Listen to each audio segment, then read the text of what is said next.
The Hyundai Ioniq 5 is already one of the best EVs on the market. It looks great, it's extremely practical, and with 320 horsepower, it's pretty quick too. But maybe not quick enough for some folks. Hyundai has a fix. This is the new Ioniq 5N with twice the horsepower and a lot of other upgrades and goodies, including a drift mode. Whew. Is it actually any good, or is it just more power? That's what we're going to find out.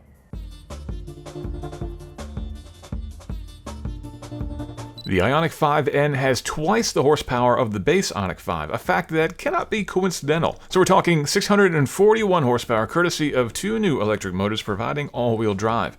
They're powered also by a new battery, one that's slightly larger than the base 5, giving 84 kilowatt hours, and it's not only able to send more juice more quickly to those motors, but pull more juice in as well during regen. Hyundai's also made comprehensive suspension upgrades, added lots of chassis bracing to improve stiffness, and of course slapped on an aggressive aero package that somehow makes the Ioniq 5 look even more angular and weird.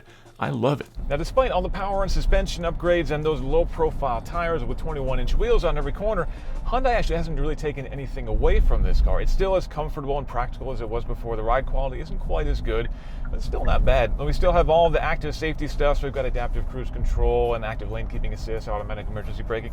All that stuff is still here that you have on the normal Ioniq 5, which is great.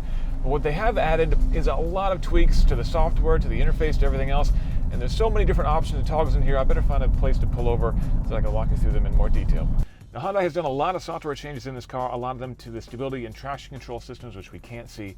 Those have been completely rewritten, but some of the fun stuff, though, we can see through the 12.3-inch touchscreen here. I'm going to go into N mode and take a look at all of the different things you can change here. There's a lot of options here. It's a little bit overwhelming at first, but if you're a data nerd like I am, I think you're going to enjoy this. You can, for example, turn on N torque distribution, which allows me to send all the power to the front or all the power to the rear, basically only using the front motor or only using the rear motor if I want to. Or if I want full power from both, I can just leave that slider here in the middle. I can turn on something called N pedal, which is basically like a track-oriented high regen mode, which effectively gives you kind of an automatic trail braking thing to help the car have more weight on the front end as you're trying to turn in. And there's even an N drift optimizer mode, which we're going to be taking a look at a little bit later, so stay tuned for that. But what I want to show you, though, is an interesting thing they've done with the sound in the car. If I go into sound options and turn on something called N active sound, you're going to hear, maybe you can hear it, an idling noise. That's right, they've basically baked in some fake engine noises to make this sound a little bit more interesting. So there are three different choices. This is called ignition. And what I'm doing is I'm revving the engine on the throttle here. Nothing's happening, of course, except it's going through the sound. There's another one called evolution. This is meant to be more futuristic. And then there's one called supersonic that's inspired by the thrust sound of fighter jets.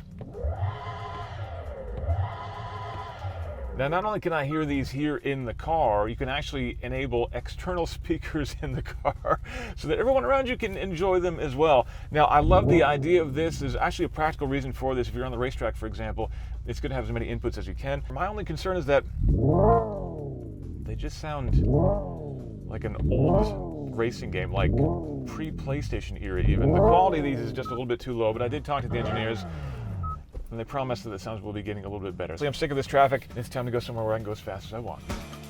All right, head down the front straight at Korea International Circuit in the Ioniq 5N. This is Korea's only Formula One valid circuit. And if you didn't know that Korea had a Formula One circuit, well, you're probably not surprised. It's because the F1 race didn't really last very long here, unfortunately.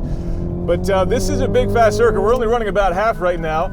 I've already done a couple of laps, and impressively, I haven't noticed any degradation in power. That's the main thing that EVs really struggle with on any racetrack, is after you do a couple of laps, things start to get hot, and that means you start to lose power. But Hyundai did a ton of testing at the Nürburgring, which is the mother of all racetracks, and they said that in endurance mode, this car can do 2 full laps, under 8-minute laps, which is very, very quick. And it can do that without having to derate at any point. And that's, you know, equivalent of your average 20-minute track session at home if you're doing a track day, having some fun. And that's pretty good. Now out here, the big question for me, of course, is how does this thing handle? This is a big car, a big heavy car, and it's got twice as much power as the Ioniq 5, and it does actually a really nice job of getting that power down to the ground. We've got some steady state corners like this, some tighter corners we've been going through as well. And in general, it definitely has a tendency to understeer, as you might be able to tell as I'm going through that corner there.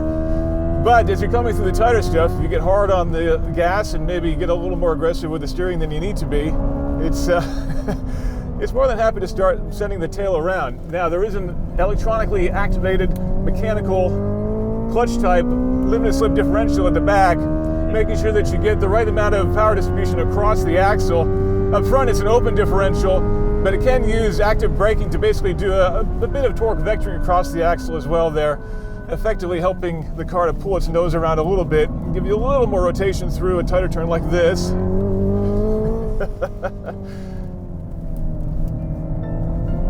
But this is a big, heavy car, and you can definitely feel it, but it is quite playful out here. Now you can hear the fake engine noise going on, and I honestly don't know if I would want that on all the time, but actually out here on the track, it is a nice thing, because when you're on the track, you want as many inputs as you can possibly get to help you feel how fast you're going through the turns.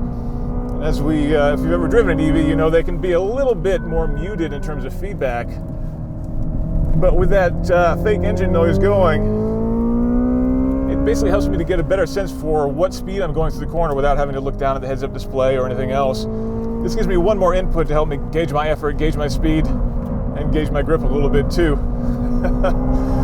The other thing that's impressive about this is it's doing full remote braking. Basically, there's no mechanical connection between what's happening underneath my left foot and the brake pedal and the actual brake pads themselves.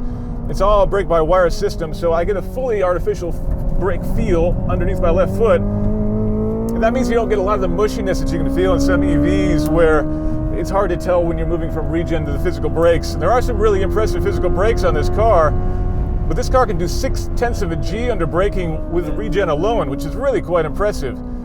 But when you get hard on those brakes, you can definitely start to feel when the ABS kicks in. Well, interestingly, you can't feel it, but I can hear it. I can hear the brake discs around me starting to activate and kind of pulse a little bit to make sure that the wheels keep on turning. So it was a bit of a short but sweet session on the track here, but ultimately pretty impressive. This thing is a lot of fun out here.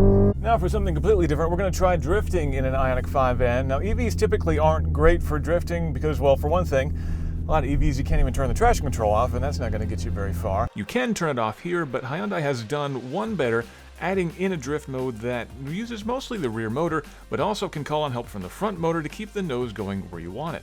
So, the Ioniq 5N has a mode called the N Drift Optimize, which is meant to help you, and I'm just getting my first taste of it now. What it basically does is, instead of turning the traction control all the way off and the stability control all the way off, it actually uses that to help you sustain a drift, supposedly anyway. Still getting the feel of it though. I find, oh, here we go. This is a pretty good one here. Oh, all right, almost a full rotation there. Thankfully, you can turn that completely off if you want to, but even here, I found the car just wanted to understeer at first. When I did finally get a drift going, the car tended to abruptly snap just as I felt like I was getting control of things. Whew. It's definitely more responsive that way. That's quite interesting. I talked to Hyundai engineers, and later they told me that the system will still automatically cut power when it detects excessive wheel spin. And apparently, I was triggering that. I think on a bigger skid pad with a little bit more room and a little bit more time to practice, we could have some real fun. Now we're heading back from the track, stuck in some of Korea's notorious traffic, and I'm again reminded of just how good the base Ioniq 5 is. It's comfortable, it's quiet, and as I'm idling through traffic here with the adaptive cruise control handling everything for me, this is really, really great, and you never know that this was a track monster just not that long ago. I didn't get quite enough time on the track to really tell for sure if this thing can really do lap after lap after lap without degrading itself, but I had a great time out there, and ultimately, you know, I always want more track time, so you can't really hold that against me. But this does seem like it's going to be a really fun package for those who want more power. The only question is, how much are you going to have to spend to get one? Hyundai's not given us a price of this yet, but we do know it's coming to dealers next year, and if you want one, you better get in line now. That's it from the Korea International Circuit here in the Ioniq 5N. This thing's a hoot. Let me know what you think. Do you want to take one of these out on the track? Let us know down in comments. Please like and subscribe, and check out Engadget.com for a whole lot more.